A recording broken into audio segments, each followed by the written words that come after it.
Morning everyone, hope you're doing well. Zagreb this evening, match day 6 of the Europa League group stage. Already secured our place in the last 16, so we can relax, we can enjoy this evening. It's a free hit, and I think that's why I'm looking forward to it a lot. I'm really excited for this game. There's nothing depending on it, but I think that helps as well. But I think it is because it's a real free hit to some extent. Usually when you get these games that don't really matter, it's towards the end of the season. You know, it's maybe match day 37 and 38 of the Premier League campaign. You might finish 11th, 12th or 13th, and there's nothing to play for. There's, you know, £2 to £4 million of prize money up for grabs, but for the players, they don't really care too much about that, do they? They've had their season, they're tired, it's been a long campaign, they're looking forward to the summer, the break from football, going away with their families, spending time with their families.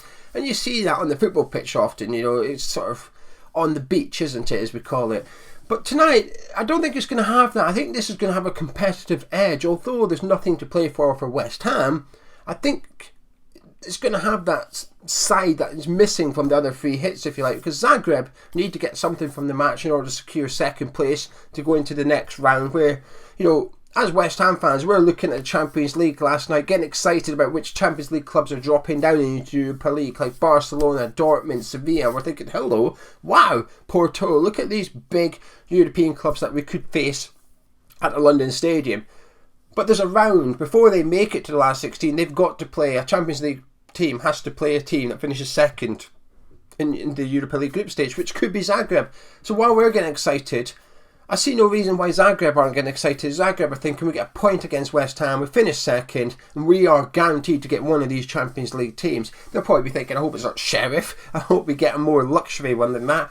But the potential for Zagreb playing Barcelona is probably greater than what it is for West Ham to play Barcelona at this stage. So this should give the game a bit of an edge, a bit of competitiveness, which should make for good viewing, really, because that's what you want. You don't want it to be a straightforward game, a boring pace. You want that, do you know what I'm trying to say, that bite to the match. I think we're going to have that, and I think I'm probably looking forward to tonight's game more than I did the last couple of Europa League games. I know it sounds really weird, but I think because we won our first 3 group stage games, I sort of just assumed we were going to go on and win the group after 3 games in. You know, we still had 3 to go. I just thought it's pretty straightforward and a bit of a formality, really. When we did secure a top spot in the last game against Vienna, it was sort of like exciting, but it was expected, wasn't it? So it sort of takes the excitement away a little bit. The win against Chelsea was far more enjoyable than the win against Vienna, for example. But the prize for winning against Vienna was far greater than the prize for winning against Chelsea at the weekend. You get what I'm trying to say. But anyway, tonight, free hit means that Moyes are going to play the youngsters. You already confirmed that. Which ones? We don't know for sure, but I think we can all take educated guesses. I think we can all expect at least one of Alese and Baptiste. Probably expect Harris and Ashby to be starting, Sonny Perkins up front probably, and I think we'll see 3 or 4 youngsters in the starting 11. I would expect most substitutions to be the youngsters, and of course we've got 5 subs this evening. I'd like to see Moyes use most of them anyway. I'd like to see Moyes, if he is going to give, you know, he's already confirmed Vlasic is starting, give Vlasic an hour, then with half an hour to go, take him off and put on someone like Chester's, put the youngster on. So there's no reason that come the end of the match, while, like I said, I think we'll start with 3 or 4 youngsters, there's no reason come the end we could end up having 7 or 8 youngsters on the pitch at West Ham. And what a fantastic occasion that would be for those, for the club, for Moyes, and for the fans that are at the game as well, getting to witness these players making, you know, big appearance for them. And these occasions, these opportunities don't come around very often. We saw it with Man United last night, putting on the kids, and you know, Charlie Savage making the headlines because obviously his dad, Robbie Savage, was commentating on the game. And what a moment that was. You know, that is just a beautiful moment in life, really. Not just football, in life. Especially at the minute when there's a lot of stuff going on away from football, but sort of involves football. It's a bit messy and argumentative and a bit decisive and splitting opinions here, there and everywhere. It's good to be able to focus on West Ham and have a bit of a distraction from real life, if you like. And that's why I'm just really looking forward to this evening. But it also gives Moyes an opportunity to experiment. And like I said at the start, I think this game's going to have a little bit of a competitive edge to it. It's not really a friendly. To some of these games can feel like glorified friendlies, like Man United last night. It felt a bit like a glorified friendly. I don't think you're going to get that vibe tonight. Like I said, I think Zagreb will be up for it. They've got to come here and get something in order to secure second place in the group. And I'm not sure we'd accept it as a club. I don't think Moyes as a manager would accept it either, going out there and just not really trying. We've saw in the past where we've had some cup games where perhaps we don't feel like we've taken it as seriously as we could.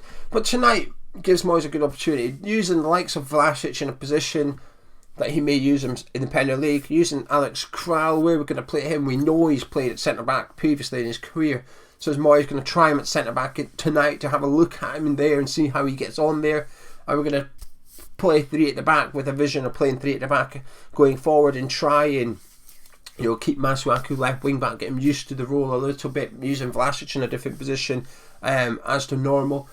There's lots of possibilities for him as well, and I think it's a, like I said, it's a very unique situation we're in this evening, but that's something that you've earned that. And I know there's some sort of like, do we have to do right by the competition, take this game seriously to give Vienna and Genk their opportunities to do what they want to do in the group? Well, no, because it's 6 games. Everybody has 6 games, and if come by match day 6 you're relying on another team to get the points to help you, tough. You've not done well enough in the previous 5. It's simple as that. Same in the Premier League.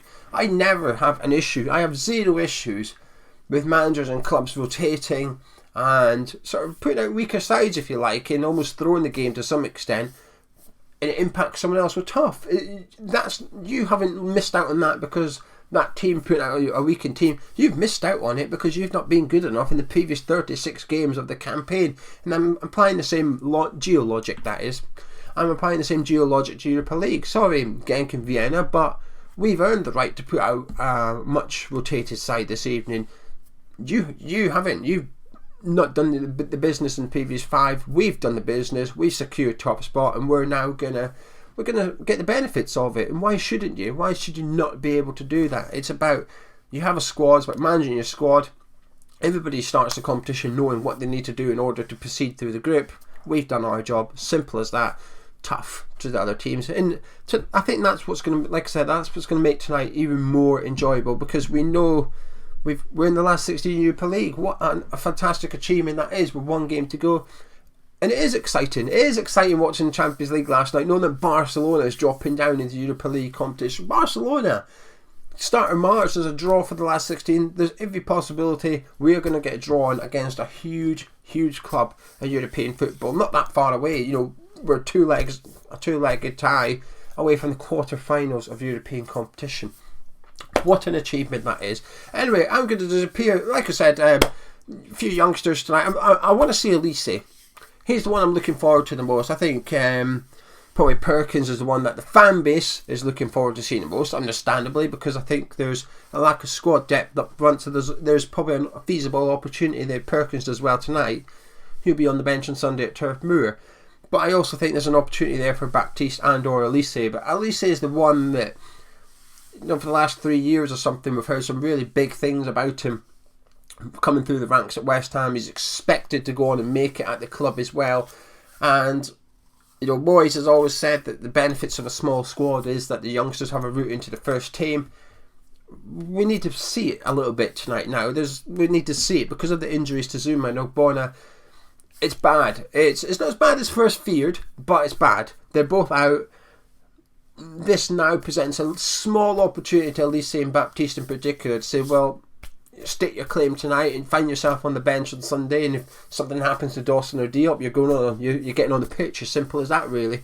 And I think tonight's a really good sort of test, a little bit of a warm-up for them, a little bit of a taster of what it's like, and get them ready for Sunday, because we might need them against Burnley, Alese or Baptiste. And like I said, Alese is the one I want to see tonight, playing 90 minutes, to be honest with you, because like I said, Moyes has got 5 subs. I'd like to see him use them, but I don't really want to see him taking off Harsh and Ashby after an hour. Just let him play the 90 minutes. The youngsters will start the game, try and give them all 90 minutes, unless they're having a poor game, obviously. But if they're doing okay, they're managing, if they're coping up against their immediate opponent, they're not doing too bad, try and give them the 90 minutes. The fans will get them through the game as well. I think that's the one benefit to tonight being at the London Stadium, is we saw what it was like for Chester's when he came on against Genk. he did 2 tackles. That's pretty much all he did. He ran about and made 2 tackles. Let's get real about it. But the tackles were full of heart, real crunchy ones. And both times he got a big applause. He probably got a bigger applause for doing a tackle than what we did for scoring the 3rd goal in that game. That's how I felt anyway while I was there. I felt like Chester's got a big applause for it. Anyway, now I'm going to disappear. Apologies. But quick video, just a quick video, because I'm excited for today. I woke up early this morning, full of beans, ready for the game tonight. Looking forward to it. Myself and Gonzo will be live this evening at 6:55. 5 to 7, we will be live on this channel. So if you're not going to the game, come and join us. If you are going to the game, enjoy it. If you enjoy this video, drop a like, subscribe to the channel. I'll catch you tonight.